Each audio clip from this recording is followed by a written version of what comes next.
We're back. We're live talking Arizona Cardinals on Proline TV, the Ourlads Football Network. I'm your host, Greg DePalma, and anytime we talk about Arizona, Jess Root from Cards Wire gets to join us once again.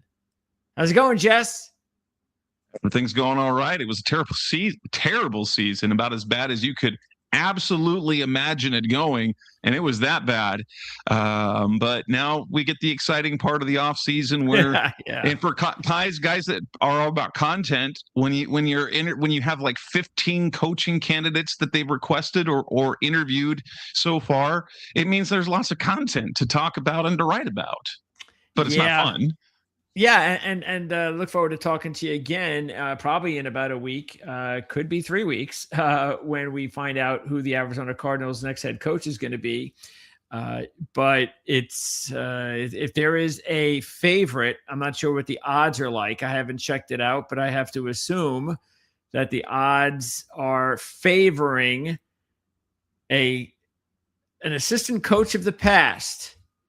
Yes, I haven't seen the odds recently, but I believe the odds-on favorite still is Denver Broncos defensive coordinator Vance Joseph, who, of course, was the Cardinals defensive coordinator for 4 seasons under Cliff Kingsbury, which would be an interesting career arc because he was the head coach of the Broncos, got fired, defensive coordinator for the Cardinals was let go, defensive coordinator back with the Broncos, and then maybe head coach of the Cardinals. I don't know. Maybe he'll hire Cliff as the offensive coordinator. I joked about that, why not bring the band back together? Only right. the other way around. Yeah. But I don't know. Like it doesn't excite fans. Like he's well respected in the building, and my take has always been with head coaches is that there are very few difference-making coaches, and then the rest of them, I don't think that there are at the NFL level there are bad coaches.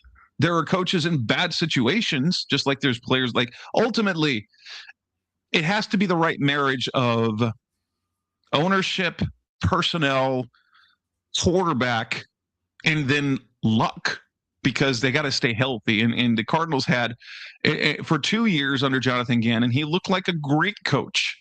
This year, he looked terrible, but also they had all the injuries. They made a change at quarterback. The change at quarterback was interesting because Kyler got hurt. It looked like he was about to come back and play against Dallas. And I don't know if there was a setback. I would believe it if there was a setback that he had. Like he was almost there, and then he had a setback with his foot to where he didn't start against Dallas. They win that game, and then they decide, okay, we're just going to go with Jacoby. And Jacoby Brissett, for as fine a quarterback he is not a difference maker. No. He put up volume numbers and went 1-11. He's a backup. And 0-9 after they made the decision that he was going to be the guy, regardless of Kyler's status. They said, Jonathan Gannon said on a radio interview, wild that he did this because Kyler was still hurt. It's like, would you have made this move even if Kyler had been healthy? And Gannon, who normally always says, I don't get into hypotheticals, he did mention that it was a hypothetical, but he said, but yeah, we like the direction of where the offense is going. Once he said that, they went 0-9. And they scored, I believe, after that. I don't think they scored more. I think there was one game they scored 22, and after that, they didn't score more than 20 offensive points in a ball game after that. Well, look, I mean, I've been around this game long enough to know, I'm sure you have as well, that quarterbacks, backup quarterbacks are backups, veteran backup quarterbacks are backups for a reason. And good ones like Brissett are good because they're good backups that you can count on to come in for a spell. You come in for a game or two, a couple of games, and the starter comes back and you've kept the team afloat. But once you've got to go to 4 games, 5 games, 8 games, you're not a starter. That's the reason. And all the warts come out and all the film is there to see exactly what it is that you need to do in order to stop the veteran backup quarterback. That's why the Denver Broncos actually have a realistic chance, because it's just you get one game. You get one game and you're in a Super Bowl. So we're not asking Stidham to go out there and start the game 9 times. Speaking of Kyler Murray, so what's all right? So what's the deal here? What's going on with Kyler Murray? That's a great question. If you believe what they said, that the foot never fully healed, which is really problematic for a lot of reasons, because if that foot never fully heals, then they can't really release him, and those injury guarantees come. So he has some injury guarantees come in, and that's one. I think that was one of the reasons why they decided. Well, culturally, if they decided to go with Jacoby Brissett, they're saying we're not going to let Kyler get in the way, so we put him in IR, and it feels like they're ready to move on. Yeah. There was a report right after the season that said that there is the possibility they could run it back with him. That's ultimately going to come down from what a new head coach comes in. But part of the reason why this position does not seem all that particularly attractive is because they don't know what they're going to do at quarterback. It looks like they're trying to move off of Kyler Murray. And if they move off of Kyler Murray, then your options are Jacoby Brissett, who is 1-11 as a starter, 2-15 over the last 2 years, and 20-45 for his career, who does good fantasy numbers, which the statistical, the volume numbers, he had the touchdown passes, he had the yards, he didn't throw the many interceptions. But when it came to winning football games, was not the guy. And he had 6 opportunities in end-of-game situations. He had 6 opportunities and was bad. He went 0 for 6 in potential game-winning situations at the end of games or in overtime, and he did not do well. And so either go with the career backup who lost the last 9 games of the season, and they were boat raced by 3 or more scores in 5 of those final 8 games, or you get a free agent, and none of those guys look all that particularly impressive. No. And they have the 3rd pick in the draft in a 1 quarterback draft. Yes, unless you want to trade down. And because even though there's one, look, I think we've learned long enough in this game that just because there's only, say, one true top 10 quarterback that's coming out does not mean that there's only one quarterback that can start in the NFL. We've learned that lesson. And there are a few guys out there that have the potential. I think the one that just really sticks out without question is Nussmeier, because of where he was supposed to be going into the season. You have to give him maybe give him a mulligan, because the offensive line he had lost all of his starters along the offensive line. He's not a mobile guy. It wasn't a very good team. They weren't very well coached on offense. And it's a bad year. And hey, what happens if he comes into the pros? He's got a little experience and he's got the right coaching staff and the right team around him. You never know. Some of the other guys, I think it'd be highly unlikely that some of the guys would be able to start as a rookie. So I see where you're going there, obviously, because someone has to start opening day on 2026.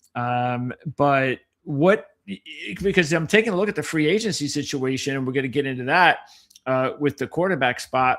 And everybody talks about, even when you're talking about other teams, I'm one of them as a Jet fan, and they talk about quarterbacks, and you see the quarterbacks that are out there, and they talk about free agents and they talk about trades. And so if you look at a trade situation for either of these guys, because Brissett is he under contract for another year? He is. He's under contract for 1 more year. So is he tradable? With his contract? If a team's looking, I don't know why anyone would trade for a Jacoby Brissett. A backup role. Well, yeah, and if I would bet that the Cardinals don't want to trade him because of his ability in the backup role. And the one guy that people talk about, trade for Mac Jones. Why would the 49ers trade Mac Jones? And why would they trade him to the Cardinals? Sure. Unless you're going to get better capital than you expected. Yeah, you'd have to. Not in the division, though. I 100% agree with that. No way. But if you're a team like the Jets or the Browns and you're looking for a quarterback, then yeah, I mean, hey, I know you want Mac Jones as your backup, but we want to give him a chance to start, and we're willing to give you a draft pick that is even more than you expected. We'll give you a second, we'll give you a third, whatever. You can't say no to that for a backup quarterback. So, except like you look at the 49ers, how valuable was Mac Jones for them? Because it was a big reason why they made the playoffs, is because he helped keep them afloat in that weird year. That's right. No, it's a great point. Okay, so that's some questions with this Arizona team. It's going to be a very, very interesting offseason for Arizona with all of these questions, starting at the top that we haven't even gotten into anything. And really the two biggest questions really are at the top: coaching staff, quarterback. And isn't that usually the case for teams in this predicament, like the Arizona Cardinals? Before you move on and go through the roster, I do want to, you mentioned the injuries, and you mentioned some of the close games, and you mentioned the start they got off to. And this is the thing. I must say, and I don't know if many analysts really care, but the ones that put in the work and they have to do it for a living, I think if they looked at the Arizona Cardinals under the Jonathan Gannon, that I think you could see a team that improved up until the point that they lost to Tennessee. And it just seemed like everything was going fine. And then the loss to Tennessee, and then all of a sudden, it's like it's an avalanche of losing. Where was he at that point in time with the fan base prior to that loss, prior to the point where it looked like the season was done? Was he already on thin ice with the fans, or were the fans kind of also sensing, hey, we got something good going here? And all of a sudden the losing started, and it really didn't get to the point until it was 6 and 7 and 8 where the fans just started going, oh, we got to get a new coach. Ultimately, the beginning part of the year where the talk was about replacing Drew Petzing, the offensive coordinator, because it seemed like the offense was really disjointed. It never quite got under control. They went from being basically a top 10 efficiency offense for a year and a half with Kyler Murray quarterback with a really good run game, to struggling to run the ball, to being really, really inconsistent in terms of offensive production.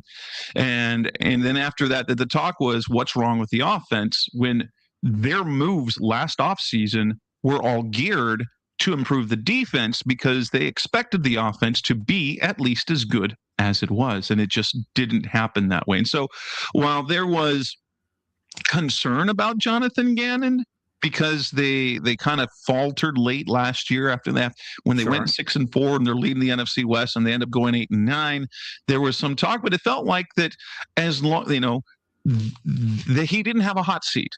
Okay. He didn't have a hot seat. There was concern as long as they didn't have a disaster year, he was safe. And that's ultimately what happened. It was the worst case of all worst case scenarios.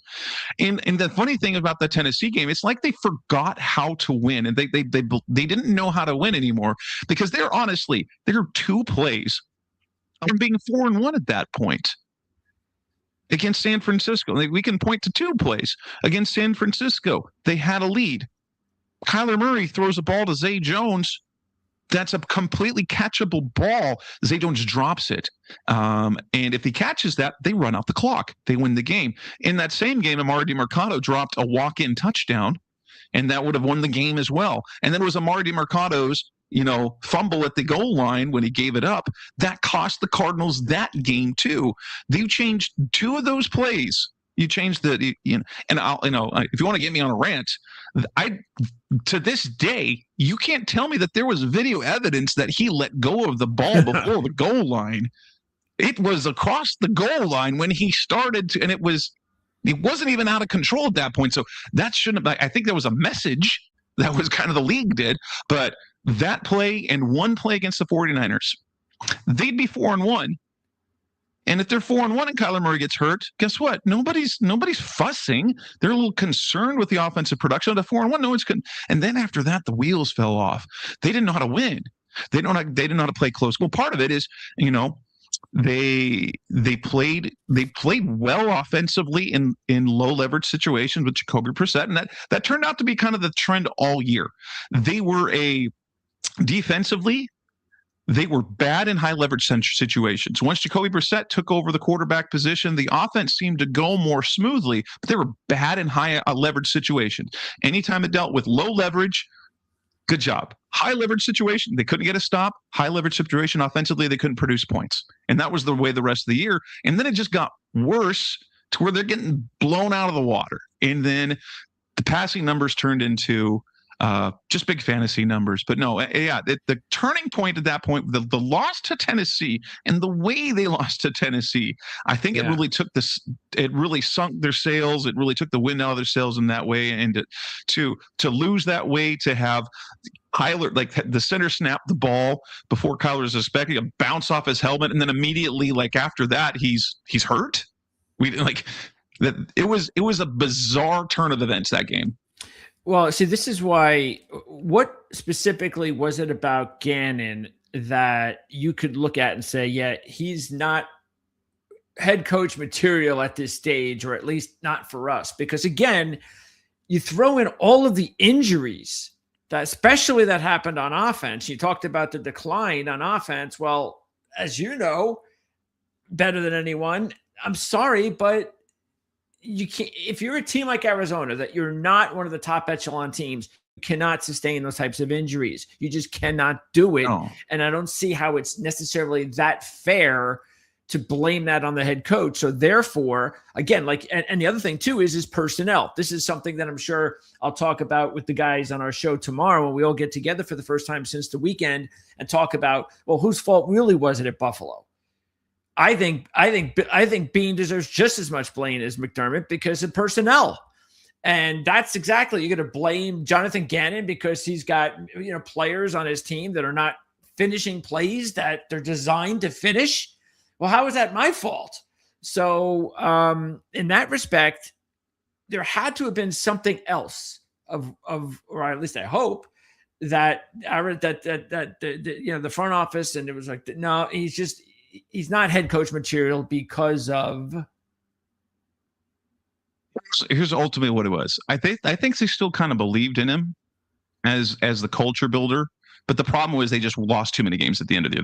They couldn't bring him back, and with the collapse in 2024, and it wasn't just the losses; it's the way they were losing. So they were still playing hard, but they were playing worse, and so they didn't stop believing in Gannon, the coach. They just felt they had to go in a different direction for results' sake. I will say this: his play calling wasn't good. Like philosophy, he didn't call the plays offensive or defensively. But if his coordinators, Nick Rawlis, Drew Petzing, were a reflection of his philosophy, they changed gears the second they were in a winning position the second half. Offensive playing time, the play calling became very bland. They went into prevent mode far too late. They were not aggressive defensively. Sounds like a defensive head coach. Yeah.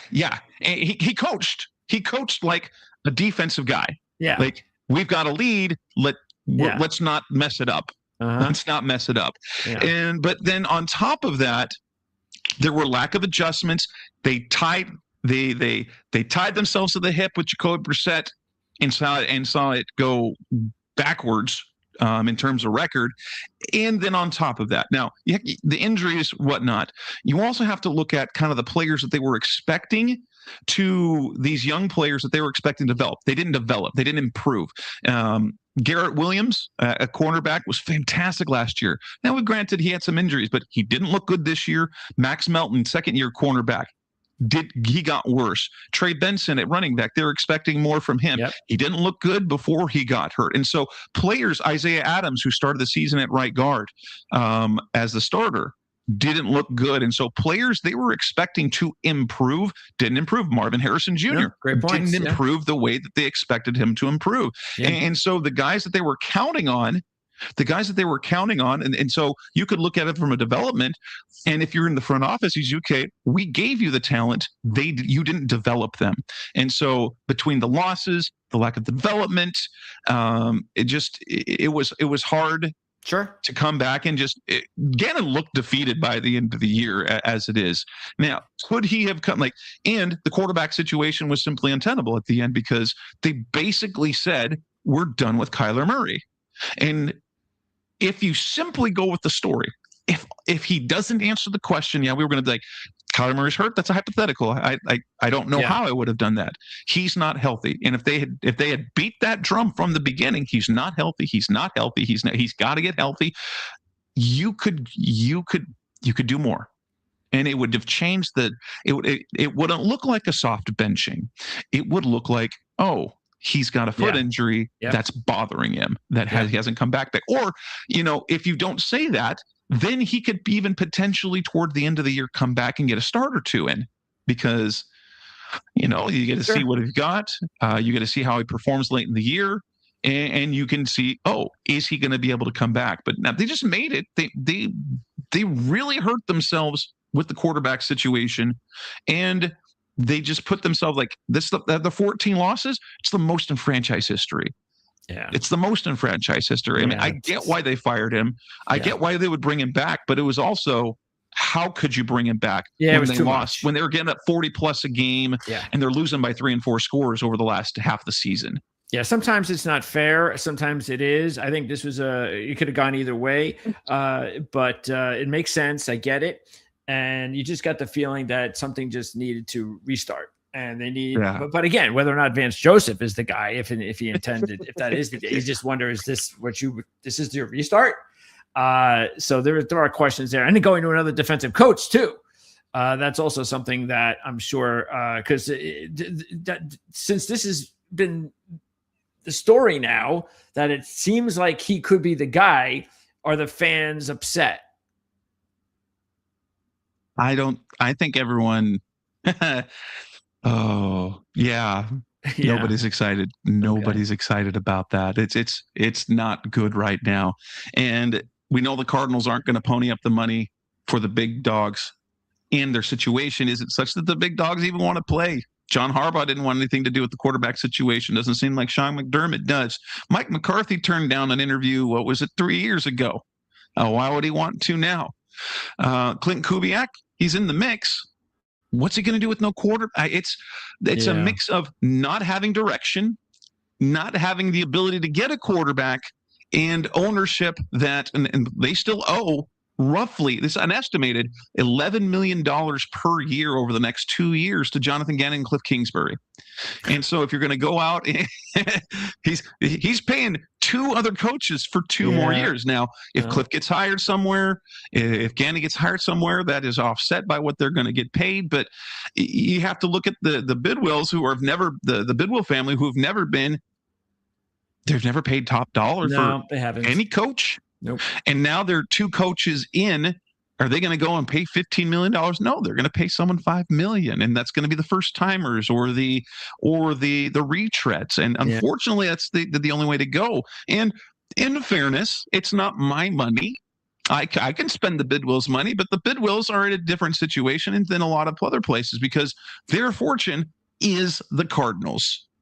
Okay, their fortune is the Cardinals. That is their cash flow. That's a lot of cash flow, but it's not like the unlimited pocketbooks of the Waltons or the Jimmy Haslam and Clay. They've got these massive other ventures where they have unlimited funds. That Bidwell, the Bidwells are a cash poor ownership because they don't have the immediate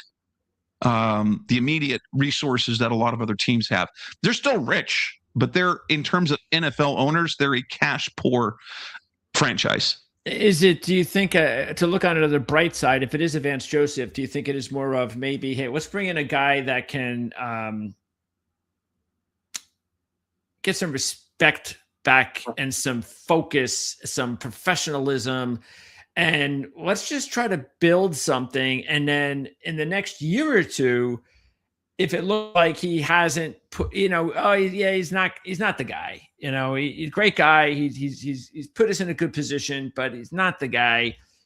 Maybe that would give us more time to eventually find the guy. Because like you said, more than likely it's going to have to be a home run hire, someone that, hey, who's this assistant I don't really know a whole lot about, but the guy turned out to be really good, and he's going to turn out to be the gem head coach that they've been looking for. So do you think that's kind of the potential philosophy, again, considering that there's not much out, there's nothing out there based on what they're willing to pay in order to bring in that type of a head coach? Would you agree with that philosophy?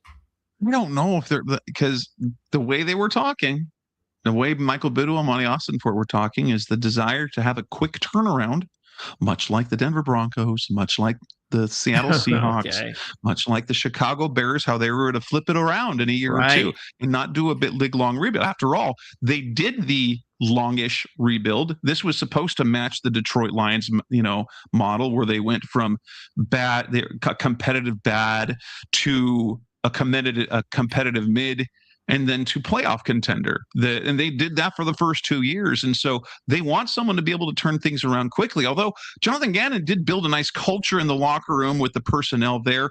I don't know if that transfers from coach to coach, sure, but Vance Joseph is wildly respected already by people in the building, people who are around. And so I guess they have to have some sort of a plan to do this, or the idea is, because of what Vance has been able to do defensively in Denver, is to try and replicate the turnaround defensively. Because if you look at two of those jobs that turned around, Seattle and Denver, how did they do it? They took their defense and made it one of the top in the league. So they believe that Vance Joseph can do that. In year one, they can be competitive because they've turned around the defense and they can figure out the offense. And with the right offense, or maybe they even believe that they could compete if they have a dominant defense with a guy like Jacoby Brissett figuring things out, and a young guy in the mix. I don't know, but I think if you bring in a guy with head coaching experience who's done it before, who can then turn around that defense quickly, then you've got the ability to compete early and then put yourself in a position to be competitive often. Yeah, well, the problem is we go back to the same thing that we always do when you hire a defensive coach, and that is, well, who's your offensive coordinator going to be? And if you don't find that guy, then we're back to the same old with the defensive head coach. Do you think that Jonathan Gannon, I don't know, I haven't heard anything about, he seems like the type of coach that should be getting interviews for a coordinator. Yes. He is. He interviewed for Tennessee, I think, for both head coach and defensive coordinator. He's interviewing with Dallas. He's interviewing with Green Bay. So there are, I think he's had 2, 3, maybe 4 teams where he's in the mix for a coordinator position. And if you had to guess on the whole Kyler Murray thing, what do you think is going to happen? Do you think he is going to get traded? I don't know if he'll even be traded. I think they might have to release him. Because especially, the contract's not that bad for a team taking him on. The problem is taking it that you can't believe that Kyler is, the contract is not for a flyer, right? The contract's not bad for a starting quarterback. It's kind of like the Sam Darnold deal, basically, for the team taking them on. Okay. But if you are trading for him thinking, yeah, we'll take a shot on him, you don't want that contract. I think there are a couple of great landing spots for him. Unfortunately, the Jets are a good fit for need. I don't want Kyler Murray going anywhere near the Jets because they ruin all the quarterbacks. They ruin all the quarterbacks. I'm sorry. Well, they have a new regime, so that's okay. People have to learn. It's a new lots of new regimes, and it's never changed. Well, it will. It always does. Just like in Arizona, it'll change. I think Atlanta would be a great fit for him because of the personnel they have there, and it seems like all they've been missing is someone at quarterback to be able to do something. And Michael Penix is out for basically the full year. Indianapolis would be a good fit. Minnesota, if they decide to move on from JJ McCarthy, I think would be a really good fit for him. But that's personally. who's Yeah, going to Minnesota trade actually for him. would be nice if O'Connell felt that he would be able to coach him, because you get the feeling that would be great for Kyler Murray's career to get to Yeah. Minnesota. Yeah, going to Minnesota is great for a lot of quarterbacks. It's been that way for decades. Yeah, Get a quarterback, revive their career in Minnesota. They've had the magic touch there. But I think they will try to trade him. I wouldn't be surprised if they have to release him, much like they had to do a couple of years ago with DeAndre Hopkins. Unfortunately, I think they kind of played their hand kind of that way. And if there's any doubt about him being fully recovered from that foot injury, because that was the report coming out, is that he never fully healed from the foot. That's and true. when you got a quarterback with his skill set, if you've got a lingering foot injury, that's going to be a problem. Yeah. It's going to take away all his trade value. Yep. And so the Cardinals might have to eat that this year. It's going to be a really tough situation unless Vance Joseph, who knows Kyler Murray, is the guy and decides, I can work with that. I can work with that. I know what he can do. So are you putting it at 50-50? You still with the team? I'd say 75% gone. Gone. Okay. All right. So we'll see how that works. That's the coaching situation. That's the quarterback situation. Now the cap seems to be solid, and there's more than enough money at this point in time. And I'm sure they could probably finagle some more money. So the question, of course, is going to be free agents and who's going to want to sign there. Just like anything money. that we talked. Money. Yeah. So you've got the money. It's about money. You're good. Yeah. And so let's talk about that.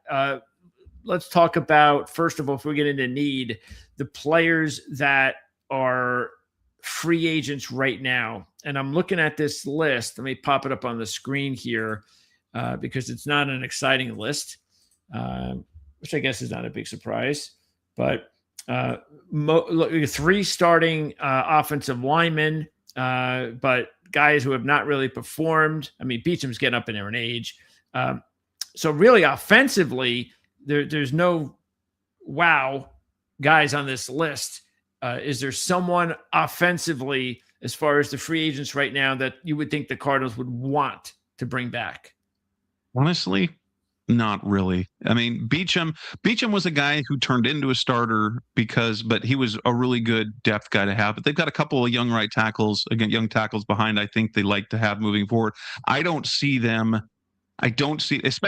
especially with a new coaching staff coming in. I honestly don't see them bringing back any of their offensive guys. So Jonah Williams, too many injuries over 2 years. Kelvin Beacham, he's 37 years old.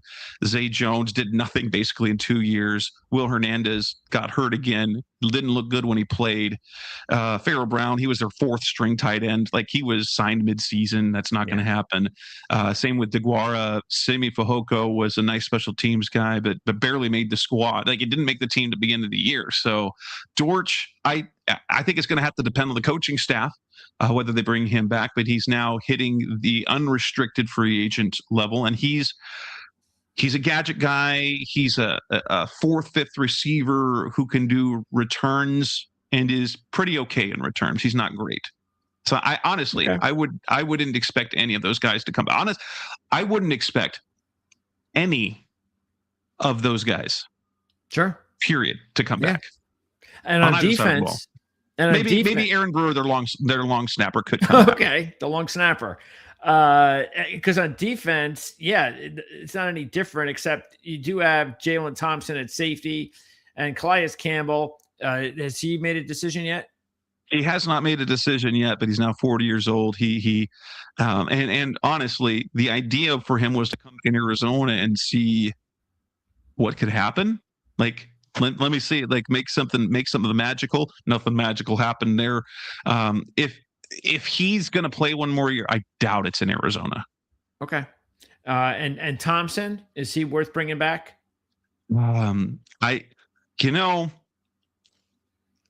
He was basically just an average guy the last couple of years, and they didn't make any effort to extend him. He's not worth the money. Honestly, it depends because he's good enough that he's probably going to get paid more by someone else better than by another team than by the Cardinals. But again, if Vance Joseph is the guy, I wouldn't rule out Jalen Thompson playing back because Thompson did well for Vance Joseph, and Vance Joseph trusted him in the back end of the secondary. Okay. Other than that, nothing else there. So yeah, it's not a sexy list. So that makes it a lot easier for us to turn the page and talk about a few other things that are important when you're looking at what the Cardinals need to do to bolster up the depth chart. And first of all, taking a look at the rookie class. So as far as the rookie class went, how do you think they did? There was just about everybody was here on defense, and there were some injuries. But when we talked about the draft when it came out, we talked about this being on paper, it looked like a really solid draft class. That there were some nice bargains, and we'll see how it goes. So how did it go? Well, problem was he couldn't stay on the field. So Walter Nolan missed the first roughly half the year, ended on injured reserve at the end of the year. But the games he played, if he can stay healthy, oh my goodness, he looked really, really good. And so that health provided, keeping him healthy, he could be a building block on that defense. So promising. Will Johnson early on looked fantastic. Also, couldn't stay on the field, nagging injuries on a lot of different things. And also down the stretch, had stretches of very disinterested play. Okay. But granted, a lot of reasons why you'd be disinterested. But at that point of the season, those were the two guys. But the surprise, Denzel Burke, he actually put Max Melton on the bench. But again, new coaching staff might have a different philosophy, but Burke didn't do terribly bad. He wasn't great, but he was all right. Cody Simon, yeah, and so the great value, but depends on what the new coaching staff comes in. Cody Simon played a lot over the last half of the season. The problem is the second he became a starter, was the second the Cardinals started giving up 35 plus points a game. Okay, so I don't know what that means as a rookie, but there's a lot to like about him based on what he did in college, his athleticism. He is a guy you can, but I don't like. He wasn't great, and the defense got markedly worse when he replaced Mac Wilson, who was injured for the last part of the year. Jordan Birch didn't do much, but he played a decent amount. And Keaton Crawford, great on special teams and made a few plays on defense, but no one ever Keaton Crawford is not expected to be a guy who's going to be basically more than a great special teams player and maybe rotational defensive player at best. Okay. And their only offensive guy, Connor, did he get a chance to play at all? He had a few snaps late in the year, and he was injured for most of the year too. Their undrafted guy, Josh Fryer, did get a lot of playing time late in the year. He was their starter at left tackle after Paris went down. Except in the finale. And the finale, he really got worked over against the Rams. But it looked like he might be a piece, at least that you can count on for depth. Maybe an answer at right tackle. Got it. Okay, not bad for a CFA. Are there any developmental young players outside of the draft picks, second-year players, third-year players, that might be ready to take a spot or battle for a spot that the outside fan may not realize? The one thing that you'd want to see, maybe they got enough out of him.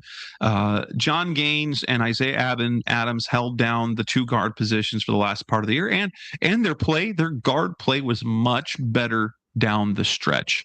We saw the development of Michael Wilson when given the opportunity to be the guy. Put up big numbers. A lot of it was garbage time, granted, but he was putting up big numbers. Where did that come from, by the way? Was that just because there was no one else getting the balls? There was no, or did he take a big step in his development? It was mostly opportunity.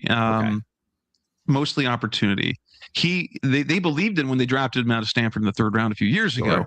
But the one thing that we've noticed about Drew Petzing's offense is that the passing game comes down to can only consistently produce in three spots, and that's at tight end.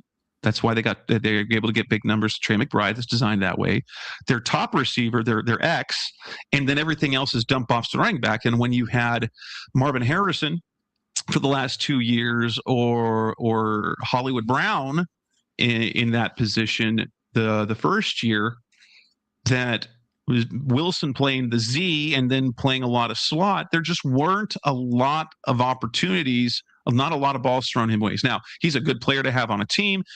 He does a lot of the dirty work, and he did prove that he can carry the load. Now, I will temper this by part of the reason why he was able to put up big numbers is because teams didn't try and defend him, at least early on, the same way they would defend Marvin Harrison. And so combination of different looks coverage-wise, he wasn't as productive in the late games during the late in the year, and a lot of garbage time. Okay. He put up, I think, of roughly a quarter of his numbers were in garbage time when they were down by 2-3 scores late in games. Now, it's production nonetheless. It looks good. He had a 1,000-yard season. He is able to do that. Can he do that on a good team? And that's what we saw, is that Jacoby Brissett and Michael Wilson can put up good offensive numbers on a bad team. But at least there is hope that, if Harrison comes through at 1, Wilson could be a solid 2, and you got McBride, and that really gives you the weapons you're looking for at the receiver position. So 100%. Okay. Any other under the radar prospects? Anyone else offensively or defensively? Any of these 2024 draft picks? Anyone that you think could end up vying for playing time next year?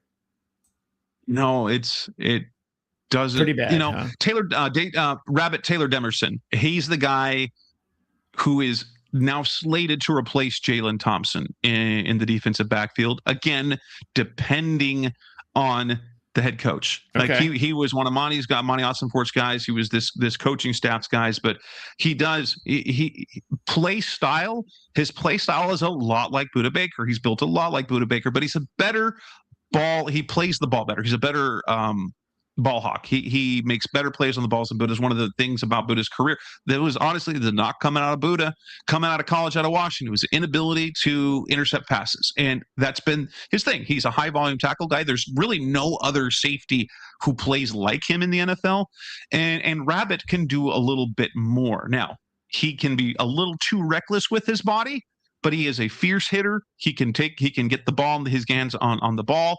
But do I expect it to be great? But no, I think he'll be starting quality next year if the defensive guy that they bring in sees that value. Because also we see with new coaching staff every year that they value them differently. You look, case in point, when the Cardinals went with Jonathan Gannon, you had guys like Isaiah Simmons who was productive under Vance Joseph, and he's done absolutely nothing ever since in the league other than special teams plays.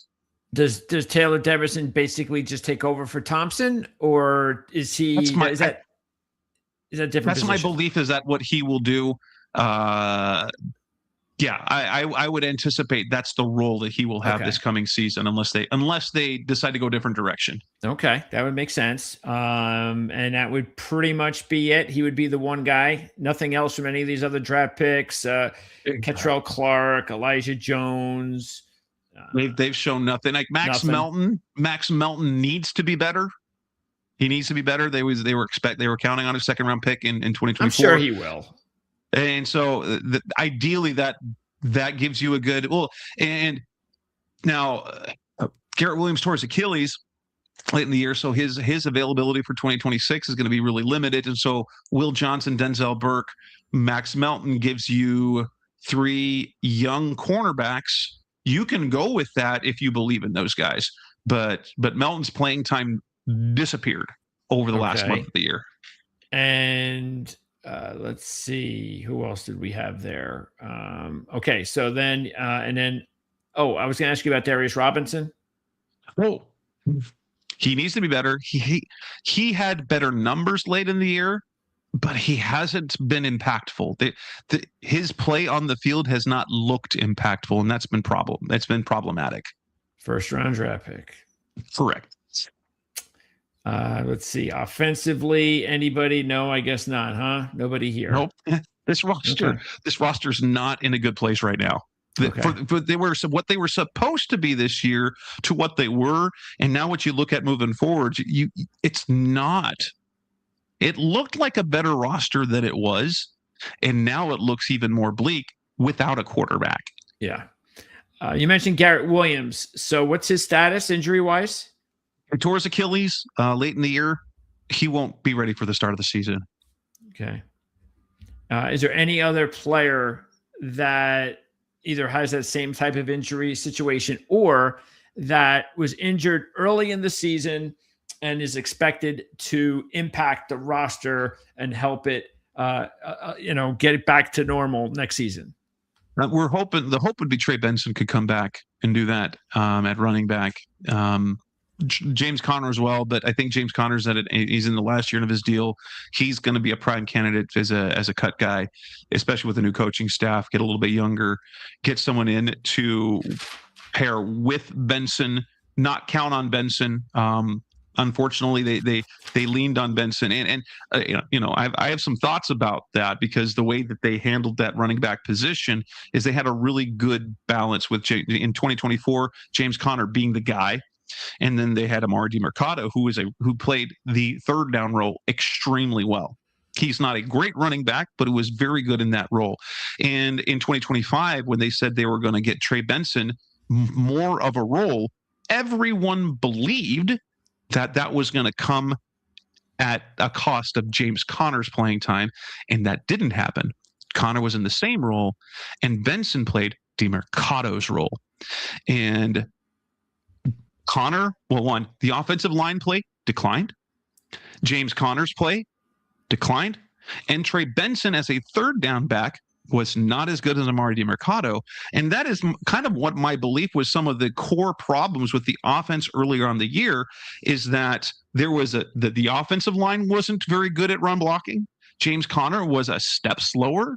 And then they didn't get the production in the pass game because Amari DiMercato really kind of solidified that. And so because they had Benson playing a role that he was not as familiar with, and they didn't give him more to take from James Conner, I think that kind of impacted that offense a little bit early on. Now, hopefully Trey Benson comes back healthy, and because the problem was he had that knee injury, he came back, and then either there was a setback or something else, or it just didn't progress. It either was set back or didn't progress as it was expected because he came off of it. Was designated return to practice, and then was reverted because he never got activated. And so there's an injury concern with Benson, but ideally he'd be the guy that could do that. Okay, and let's see. So you mentioned Conner. That's another question then. Is Conner, so you're saying he is definitely a cut candidate? Yes. And are there any other notable players that you think could be cut to save some cash? Notable. He was notable when he was signed as a free agent, but Bilal Nichols will likely be cut. He's done mostly nothing in 2 seasons. And enters year 3. Justin Jones, they already cut him. They cut him from injured reserve, so he's listed as a free agent, but they cut him during the season, so they're not going to bring him back. Maybe Mac Wilson, who is entering year 3 of his deal, could also be, depending on what the new coaching staff is looking for. Like if they decide to let it roll with Cody Simon, and then bring in a familiar linebacker to that defensive coordinator / head coach's scheme. Mac Wilson is entering year 3. Akeem Davis-Gaither is in the second year of a 2-year deal. So there's guys that you could do that with. Dalvin Tomlinson Also, he signed a 2-year deal, but basically it was an expensive 1-year deal with a possible out for year 2. We'll have to wait and see on him, what they think about him. He was okay during the year. He wasn't nearly as impactful as what the hope was. Okay. And let's see. Okay. So those are the players that might be able to help the salary cap with some veteran cuts. Okay. So let's wrap it all up with maybe the one segment here that a lot of fans want to know about, and that is what is considered the top needs for Arizona outside the obvious, what they're going to do at quarterback. There's so many. So is there a definite number one need, or not really? There's 2 or 3 spots that can go number one. Offensive line for sure, because they have questions at right tackle and at both guard positions, and their center positions in the final year of his deal. So they really, you could upgrade 4 of their 5 positions there. So their offensive line, 100%, I believe, might be number 1. Ignoring quarterback, they need to address running back. I don't know if it's number 2, but the front 7, they put so much capital into that front 7 and have it not pay off. And it's really been frustrating. They've got some talent there. I mean, you've got Walter Nolan, promising. Josh Sweat, solid on the edge, but Darius Robin hasn't shown much. It's just, you need more from that group. And so offensive line, defensive line again, and then you probably could use like defensive interior and edge and running back and linebacker. There's so many needs. Like they don't have a need at receiver. Like they need a third receiver. But if they still believe in Marvin Harrison Jr., Michael Wilson, you are okay. Tight end, you feel good. Oh yeah, of course. Running back, you don't feel good. Offensive line, you don't feel good. Defensive line, you don't feel good. You at least have Walter Nolan. Josh Sweat, you like, but also he's not the youngest. And you know what he never had in the fourth quarter of any game? Didn't have a sack in any fourth quarter of any game. Wow. You've got cornerbacks that I think you can trust. And so maybe you cross cornerback off the list, but yeah, it's offensive line, defensive interior and edge, running back, linebacker, safety, and then all your specialists. Okay. And so would you, and as far as the receiver situation, so you think then that the third guy is what role would he play? What kind of receiver do they need if it's Harrison and Wilson sandwiched in between them? Well, speed guy, possession guy, size. You know, they could use a burner, like one of those like speedy guys. Like, it's like Michael Wilson doesn't have long speed, but he's super quick. Marvin Harrison has wheels. He doesn't play like it a lot of time, but what would be actually really helpful is if they had a true speed, like top of the. Greg Dortch wasn't that guy. Xavier Weaver had the potential to be, but there's no one on the roster. You're like, oh, pure speed. That's the guy, the type that they need. That makes sense. And okay, and by the way, so with Harrison, I mean, is it? What do you think the main problem is? Is it injury or this year was injury. This year was injury because he willing to give him a mulligan because of that. Yeah. He started to look a little bit better. Like he had the right mentality early on. There was inconsistent production, but there was inconsistent production in the passing game period when he was healthy. And with Brissett, he had a big game, but then he had appendicitis. And he had appendicitis, then he had a concussion, and then he had the heel injury. And so it was really kind of he's talented. He's talented. Very on brand for the entire season. Yeah. It was so on brand for the entire season. Okay. And special teams, so they're going to need a whole new unit, you think? Or is there someone there that a couple of guys that they're going to keep? I mean, Blake Gillikin was out the last half of the year with a back injury. Matt Hawk looked good, but he's a grizzled veteran. But they need a punter. Chad Ryland wasn't it. He's going to be a free agent. They added Joshua Carty. He's technically on the roster, but they didn't use him late. So I think they have a guy that they're going to start the offseason with. I don't know if you're going to be able to count on Carty because like he was cut by the Rams. So. Sure. And Aaron Brewer's spent the last 10 years as the Cardinals long snapper. So at his age, it's just a matter of does he want to keep playing? And also it'll depend on who's the special teams coach. Because the Cardinals special teams coach, Jeff Rogers, he's been the guy since Steve Wilkes. So he lasted 3 coaching staffs. Wow. Does he deserve to come back? Yeah, special teams have been fine. And he's well respected. I wouldn't complain about that. All right. Well, Jess, I appreciate it. As always, what's up for Cards Wire? What are you doing right now as far as content? Well, right now is focused on the coaching search, and that's been the number one focus. The coaching search, we're going to hit hard with the draft and free agents, and we're going to break down the roster. As soon as we kind of know the direction of the coaching staff, we'll break down the roster, the players, free agencies, and stuff like that. On the podcast, on Rise Up Sea Red, the best hour Cardinals talk on the web, we're doing the same. Talking coaches, and then we'll have all sorts of offseason content. I just recorded former Cardinal quarterback Chris Streveler. I just had him on the show today. That'll be releasing, I think, on Thursday. And then Seth Cox and I, my co-host, will have our weekend, our championship weekend, our conference championship weekend preview picks and predictions coming up later this week. Excellent. Do you have like one day a week that is considered your main day? We usually do. So we do 2 to 3 shows a week. This week is probably going to be 4. So Wednesday, Friday, Saturday is usually when they drop, but it's going to be Wednesday through Saturday this week. Are they live? No, they are recorded. They're recorded. All right. Well, we've got links in the description so you can check all of that stuff out. And at some point, we'll, again, if there's a big news on the coaching front, we'll look to have you back, maybe just to let us know how that went down. And then we definitely will talk to you after the offseason concludes with the draft, after free agency as well. So, Jess, I really do appreciate your time as always. And look forward to talking to you again real soon. All right. Thanks, man. Appreciate it. You got it. Thank you.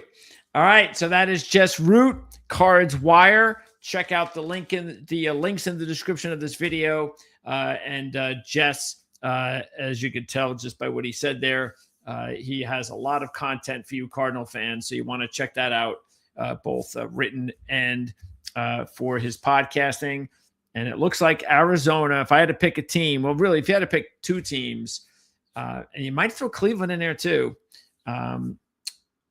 that you're looking to bring in a new head coach, even though Tennessee's already hired their head coach.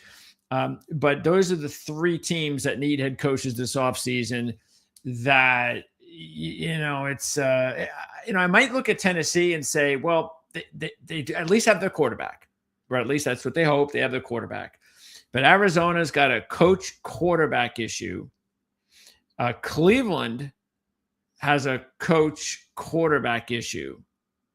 And that's why I'd have to put those 2 teams, Arizona and Cleveland, near the top when it comes to the teams that need new coaches this offseason, and which 2 teams really have their work cut out for them. They're gonna have these. This is an important offseason to get things right, and it's gonna be very hard to do that this season. The Raiders, at least, even though they need to hire a coach, at least they've got their quarterback. So that is a big step as well. So Tennessee has their quarterback. The Raiders have their quarterback. And then, of course, you got some of the other teams. And we already spoke to Kevin Knight about Atlanta. So we talked about the Stefanski hire and their quarterback situation with Penix. And Jess just talked about it. And Kevin believes that there is a possibility that Penix could be available pretty early on. And if he is available, then a lot is also going to depend on what they want to do there with their new head coach. So But at least they look like, talking to Kevin, that this is a year for Penix, that there's going to be enough time for Penix to play and for Atlanta to go down that road and to see if he's going to be the guy in 2026 and beyond. So again, not a great position to be in, but there is talent on Atlanta, just like the Giants. There's talent on the Giants, but they're in a much better situation. Out of all the teams this offseason, the Giants are at the top of that list because they were able to hire a coach like Harbaugh. They have their young quarterback in Dart, and they have other talented players around them. And I spoke with Ryan Dudley of the New York Post earlier today, so you can check out that interview as well here on the channel. So that's going to wrap it up. Now, again, tomorrow at 1 o'clock, we are going to be talking. Mark Lawrence will be hosting the Playbook ATS podcast. Jim Feist, Andy Iskoe, and I will be there. We will preview the championship games. So a lot to talk about with that. We'll go over the coaching changes as well. And then probably even recap the championship game on Monday from college football. So that's tomorrow, Thursday at 1 o'clock Eastern. And then on Friday, I will be interviewing Adam Patrick, who will come on to talk about the Minnesota Vikings. So we had our Detroit interview scheduled for Thursday. We had to reschedule that for next week. So Detroit is now moved on to next week. And then, look, if we haven't interviewed your team yet, and that's most of you guys, we're getting to you. Trust me. So we have a long list. That's why I wanted to start this as soon as possible, because I have a long list of guys that I need to talk to as well, because we have the Ourlads draft guide coming out as usual for 2026. And I'm responsible for, I think, about 10 out of like a third of the teams regarding information that you set up. There's 32 teams, obviously, and all 32 in the guide. We have a page for, actually a couple of pages for, and we go over each team and talk about the needs and the positions. And so that's why I want to get all this stuff in as early as possible for myself, so we can put all that information in for you for the Ourlads draft guide. And I know the most important thing that you want for that guide, though, are the prospects. And that's why you want to keep in mind that even at this time of year, I know they have to update it, and they will real soon. But the Ourlads draft guide, if you can, let's see what we have here for the latest on Ourlads. Here we go. Let's check out their. Let's see if I can get the. There it is. No, I don't. Come on, give me the. Are you really not going to give me that? There it is. So. This was their latest one that came out, but again, this was still a couple of months ago. So they're going to update it. I already have expressed my desire as a Jet fan for the past several weeks. Ruben Bain, and I believe he will be the second pick for the New York Jets. And my ideal draft for Jet fans is Ruben Baines and Caleb Downs in the first round. Got a lot of capital to pull that off.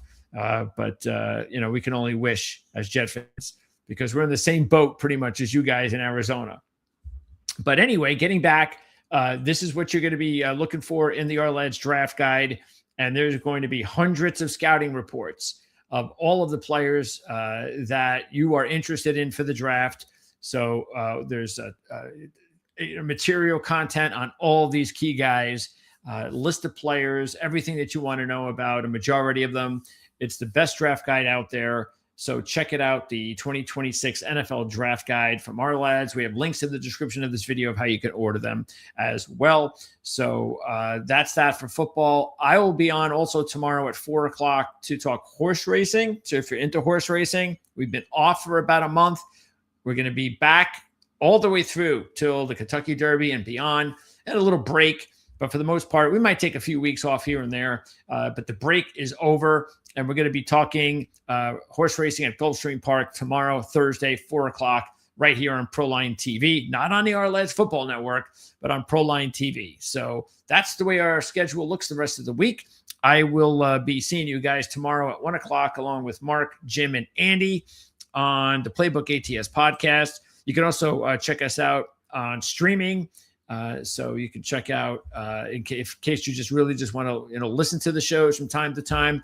That's available on streaming, and we'll see you guys again real soon here. Again, thanks to Jess Root from Cards Wire. I'm Greg DePalma.